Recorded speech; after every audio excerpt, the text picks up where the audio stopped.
Democrats. Today is Monday, March 14th, and it's time for the Chair's Daily Live, and I am so glad to be back. Happy Monday.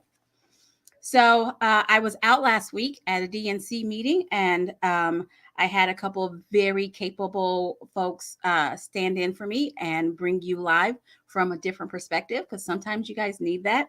So I want to send a special shout out and thank you to the chair of Oklahoma County, Robbie White. Thank you, Robbie, for stepping in and bringing your vision to the folks who tune in every day at 4:15. To the chair of the Tulsa County Democratic Party, Amanda Swope. Thank you, Amanda, for bringing in a young voice.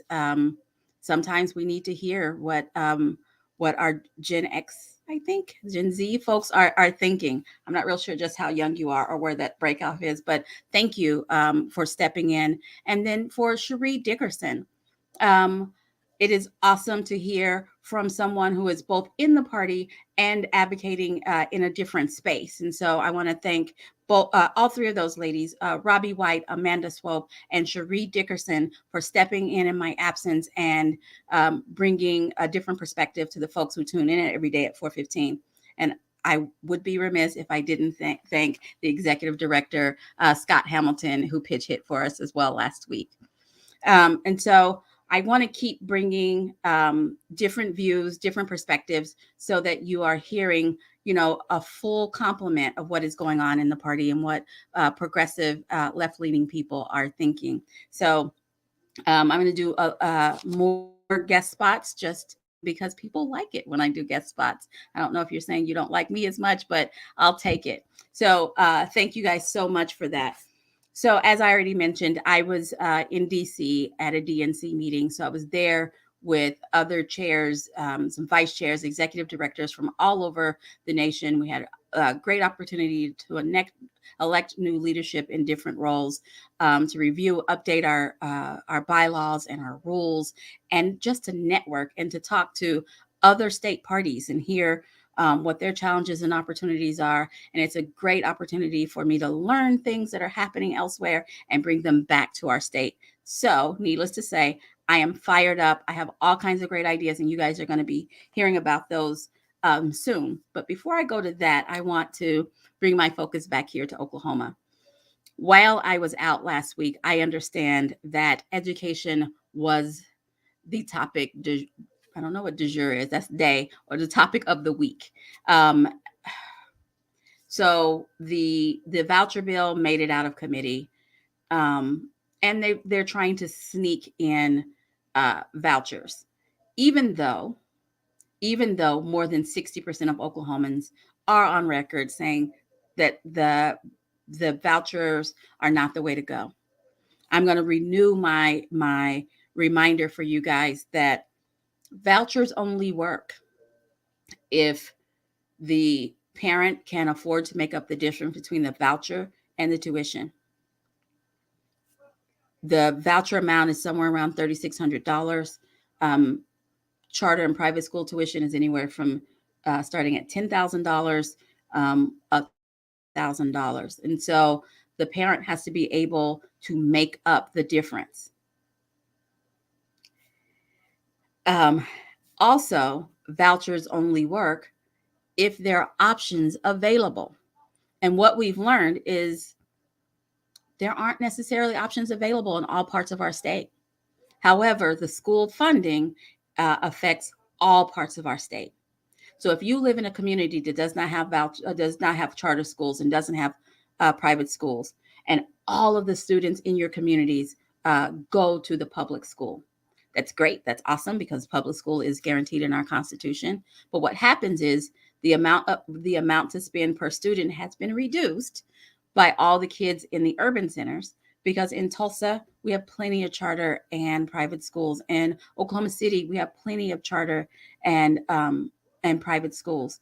And so those students in those communities can benefit from it. But if you live in a community that doesn't have it, the amount of money spent per student in your district will be reduced, and you won't get the benefit, and you don't have a choice. That's what will happen. They keep advertising it as school choice or parent choice or whatever they're saying.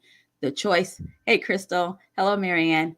The choice only works if the options are available in your community. And they're not telling the whole story.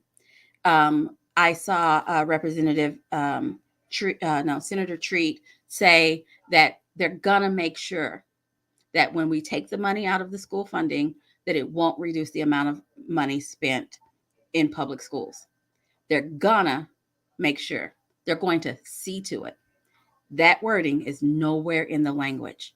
And so when the law passes, they don't have to do it. They don't have to do it. He's just trying to get more people on his side. And the whole schools have other ways to help students. So you get $3,600. The school that you're trying to send your kid to. Well, no, let me, before I get there, I also want to say he's gonna make sure that this doesn't only help rich kids, and he's gonna put a cap on it for a family of four who makes $154,000. So let's do some math. You're a family of four, you make $154,000. You have two kids. You have two kids. You want to send your kids to a $20,000 a year school, and you want this money. So you're going to get $7,200 per school year, and then you have to make up the other. Don't make me do math. $34,000. I think that's the math of that, in order to send your kids to this school. But as a family of four, only making $154,000, where are you coming up with that $34,000? You're not, because $154,000 isn't ton. You're not rolling in dough. You're not, taking yacht trips all over the place. It's a huge loss. It is unreal, and they're not telling all the stuff. So when they say there are other ways, yeah, if your kid's an athlete, maybe there's some boosters who will raise money to help pay for your kid. If your kid is a STEM star, which I hope they are, right? Maybe there's some STEM scholarships that are out there, but there aren't a lot of STEM scholarships and athletic scholarships and those kind of scholarships available at the elementary school level, at the junior high school level, at the high school level, all over the state. So over 90% of Oklahoma scholars attend public schools. We're doing all this talking, all of this math for a small percentage. And of that 10%, not all of them are going to be able to afford to take advantage of this. But it's going to affect the funding of our schools. Do not be fooled. Tax dollars, because it's guaranteed in the Constitution, tax dollars should go to pay for public schools. I like to call them public dollars, but Republicans are playing with words and they're acting like we don't know that public dollars equals tax dollars. So I'm going to call it tax dollars. The dollars that we all pay in, those that we all pay in should go to public schools. I have zero problem with charter schools. I know folks who have thrived in charter schools. I have zero problem with private schools. You want to send your kid to a private school, you will get no judgment from this girl. Zero problem with private schools. What I have a problem with is when it starts to negatively affect public schools. You want to send your kid to a private school? Figure it out. And if indeed there are those scholarships available, if indeed those tax credits happen, if indeed all of those ifs, if that works and you can figure out a way to send your kid, more power to you. That's awesome. But it should not affect the rural kids. It should not make kids who live in a rural district just flat out disadvantaged. And I say that with regards to opportunities, because there are a lot of studies that say a private school doesn't necessarily equal a better education.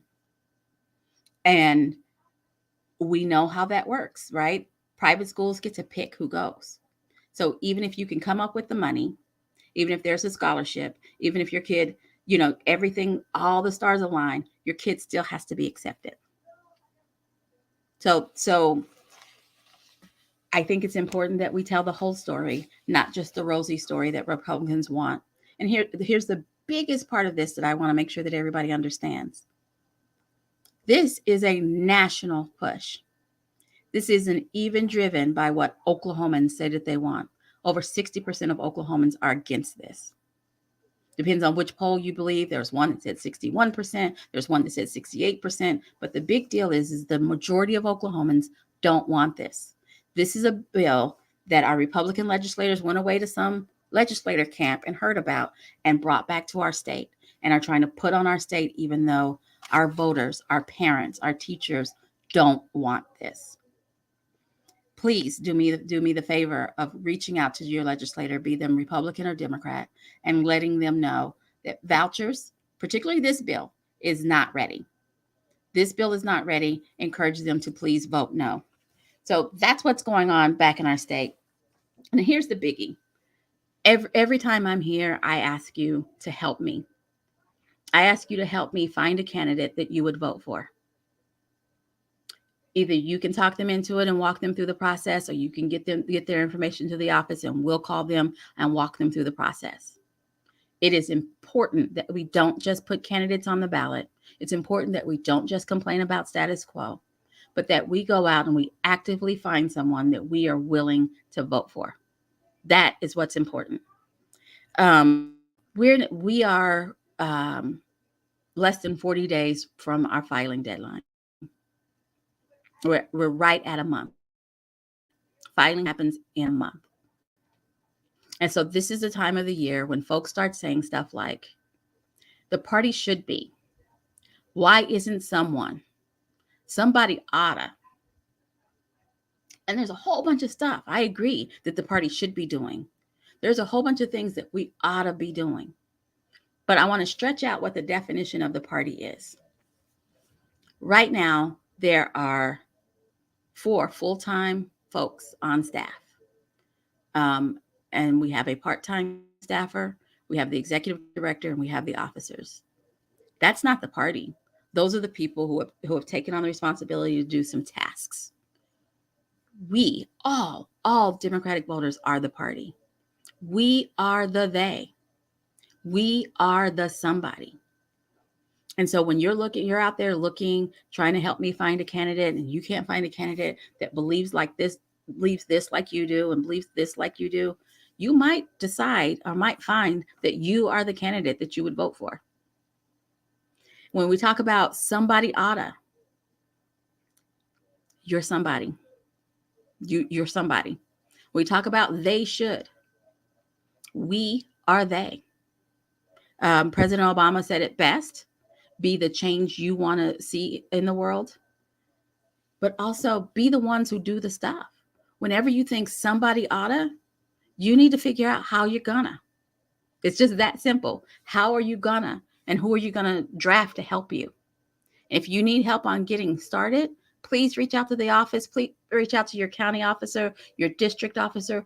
We all have tasks that we need help with. We all have programs that we know would help us elect more Democrats if we had more folks helping us with it.